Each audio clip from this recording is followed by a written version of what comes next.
चलो मेरे भाई, तो आज के ऑनलाइन लाइव क्लास में आप सबों का स्वागत है। मैं थोड़ा बता दूं आप लोग को कि हमने पिछले क्लास में 10th ज्योग्राफी के इकाई 2 का अधिकांश पॉइंट पढ़ा चुके थे और आज हम पेय फसल बताएंगे। आप लोग भी कॉपी के बीच में लिख लीजिए पेय फसल।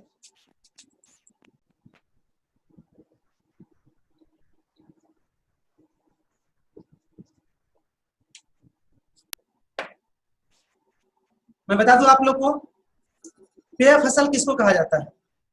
भारत में 3 है पेय फसल, चाय, कॉफी और कोक। ये 3 है पेय फसल। इन तीनों को हम एक एक करके आज पढ़ेंगे। चाय को भी पढ़ेंगे, कॉफी को भी पढ़ेंगे और कोक को भी पढ़ेंगे। शायद तीनों के विषय में आप हल्का फुल्का जानते हैं, कोक के विषय में थोड़ा नहीं जानते हैं।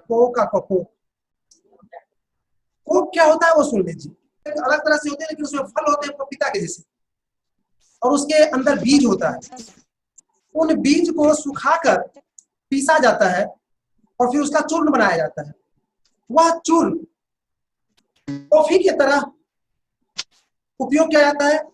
साथ ही साथ उस चूर्ण का उपयोग चॉकलेट बनाने में अधिक किया जाता है। अर्थात जितना भी चॉकलेट बनता है ना, उसमें कोक का उपयोग होता है। तो तीनों चीज का आज हम एक एक करके बताएंगे। पहले ऊपर में एक लाइन लिख लीजिए। तो चाय, कहवा तथा कोको भारत की प्रमुख पेय फसल है। अब मेरे भाई यही 3 भारत की प्रमुख पेय फसल हो गया। आप एक एक करके पढ़ेंगे लोग। चाय,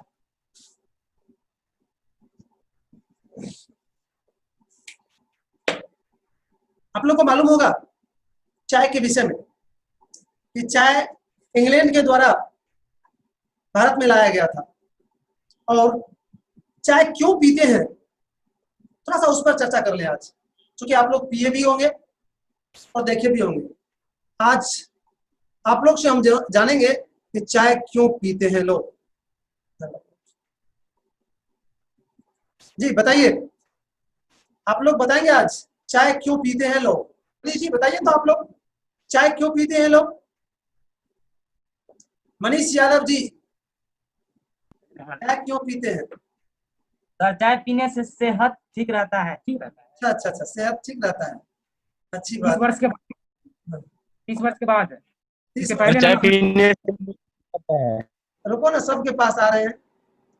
तो मनीष जी का कहना है कि सेहत ठीक रहता है। उसके बाद हम जा रहे हैं अमित जी के पास। जी अमित जी बताएंगे चाय पीने से क्या होता है। सर मेंट फ्रेश होता है। मेंट फ्रेश होता है।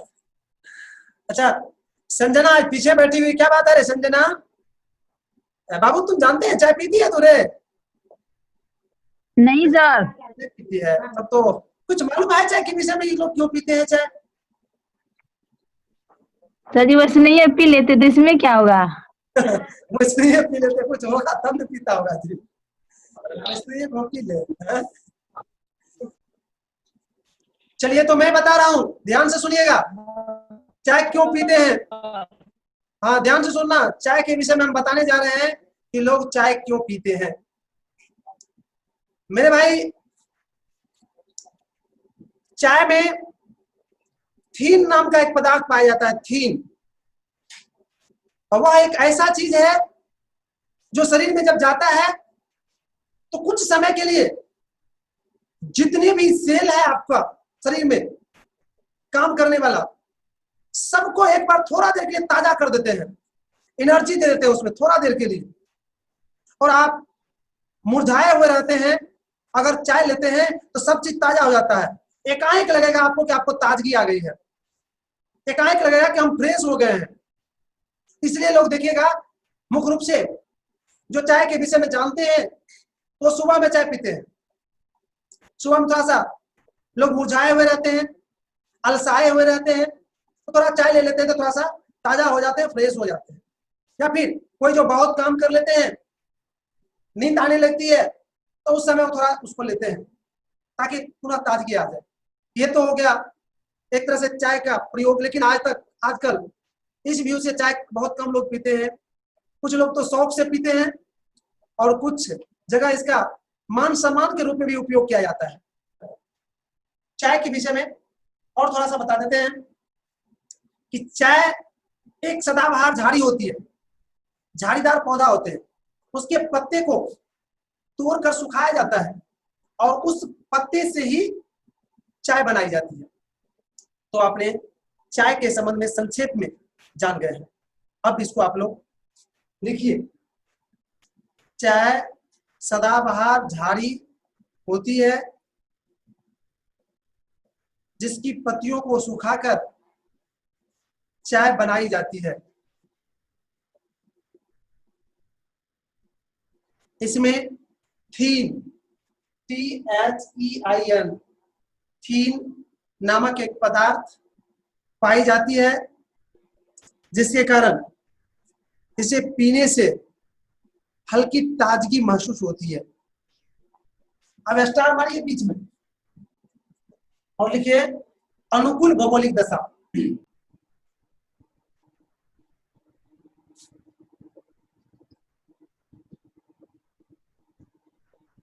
दशाएं दे दीजिएगा तो बेटर रहेगा।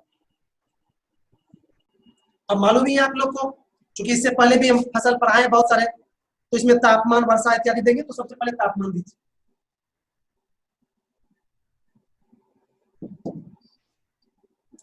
मेरे भाई मैं बता दूं, इसके लिए तापमान 25 डिग्री सी से 30 डिग्री सी के बीच होनी चाहिए। लिख लीजिए तो डैश देंगे। इसके लिए 25 डिग्री सी से 30 डिग्री सी तापमान की जरूरत होती है। अब वर्षा लिखिए। मैंने वर्षा के संबंध में अभी भी बताया था कि काफी अधिक वर्षा की जरूरत होती है इसके लिए, लेकिन इसके जड़ में पानी लगना नहीं चाहिए। अगर अधिक समय तक इसके जड़ में पानी लगा हुआ रह गया, ये सूख जाता है। वर्षा के डैश दीजिए।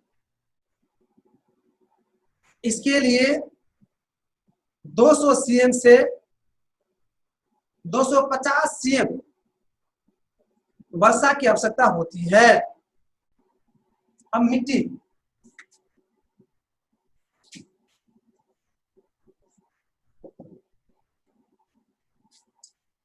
मेरे भाई इसके लिए सबसे पहले तो ढालूनुमा भूमि चाहिए और वहां पर उपजाऊ भूमि चाहिए और जिसमें नमक की मात्रा थोड़ा अधिक रहती है। जिसमें नमक की मात्रा अधिक रहती है उसमें एक खूब खेती होती है। ध्यान देके लिखिए मिट्टी। इसके लिए उपजाऊ ढालूनुमा मिट्टी की जरूरत होती है। वहीं नमक के अंश वाली नवीन जलोढ़ मिट्टी सर्वोत्तम इसके लिए मानी जाती है। तो इस तरह से आपने अनुकूल भौगोलिक दशा समझ गए। अब इसी में अगला है उत्पादन और वितरण, अर्थात चाय का उत्पादन और वितरण।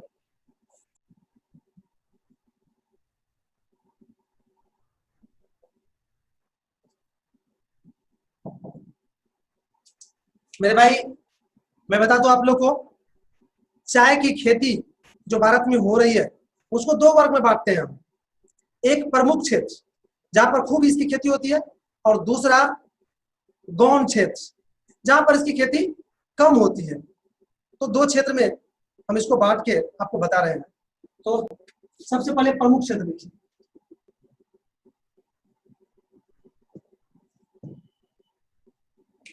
प्रमुख क्षेत्र देखे डाल दीजिए।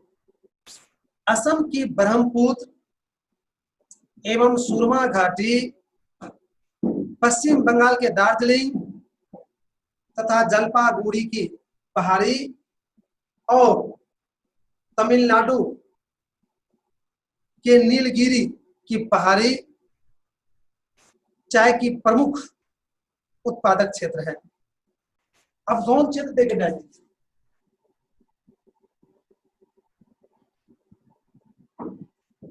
मैंने अभी भी बताया था गौण क्षेत्र किसको कहा जाता है, जहां पर कम उपजाया जाता है चाय? यहाँ देखिए, लिखिए, हिमाचल प्रदेश, उत्तराखंड, मेघालय, त्रिपुरा, आंध्र प्रदेश आदि राज्य चाय के गौण क्षेत्र कहलाते हैं। अब मेरे भाई नोट में कुछ हम लिखाने जा रहे हैं, नोट में लिखिए तो, भारत विश्व का अग्रणीय चाय उत्पादक एवं निर्यातक देश है। ये मेरे भाई नोट 1 में था। फिर नोट 2 में लिखिए, भारत में 1840 ईस्वी में इसकी खेती अंग्रेज ने शुरू की।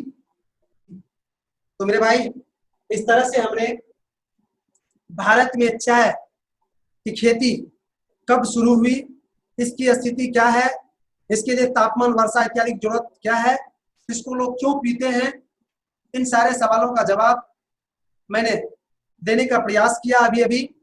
अगर इसके अलावा भी या अभी भी आपके मन में किसी भी तरह का डाउट है तो आप हमसे क्वेश्चन पूछ सकते हैं जी।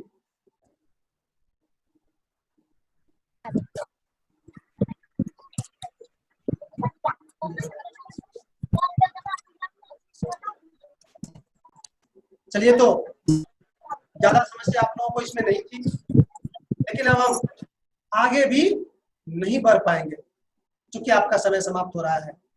अतः आज की क्लास को हम यहीं पर विराम देते हैं।